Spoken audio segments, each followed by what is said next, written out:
नाम हमारे चैनल बा आपका स्वागत बा। देखी हमनी के बिहार में छठ पर्व आवता, बहुत मशहूर है। बहुत आदमी धूमधाम से करी ना जा हमनी के। वही पर हम गीत गावतानी, सुनम जा। अच्छा लगी तो लाइक सब्सक्राइब शेयर जरूर करब जा। कमेंट में लिख के बताई जा कि हमार गीत कैसन लागल है।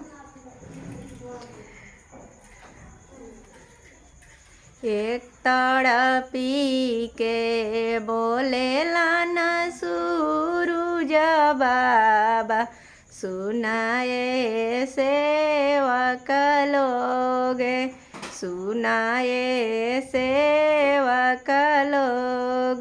ए हमरा घाटे दुबिया जानमी गइले, माँ कारा बसेड़ली हले, माँ कारा बसेड़ली हले। ए हाथ जोरी बोलेला न सेवक लोग, सुनिए सूरज बाबा, सुनिए छठिया माता।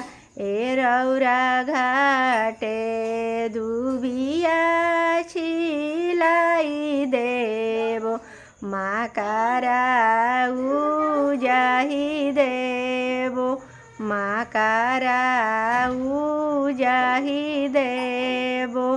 गोबरे लिपाई देबो, चंदनी तनाई देबो।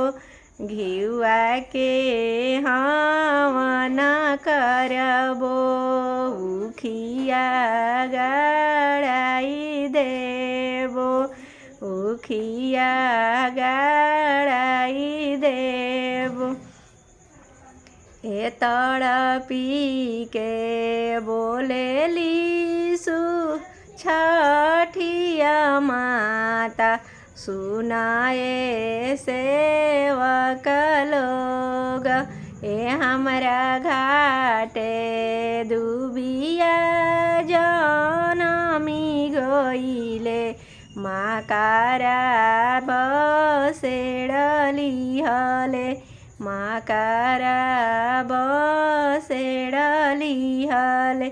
ए कापी कापी बोलेला न सेवक लोग, सुनिए छठिया माता, सुनिए छठिया माता। रौरा घाटे दुबिया छिलाई देबो, घाट बान्हाई देबो, पूजा करावाई देबो। हमारा गीत कैसा लगला कमेंट में जरूर लिख के बताइए। तब तक अगला वीडियो में मिलब।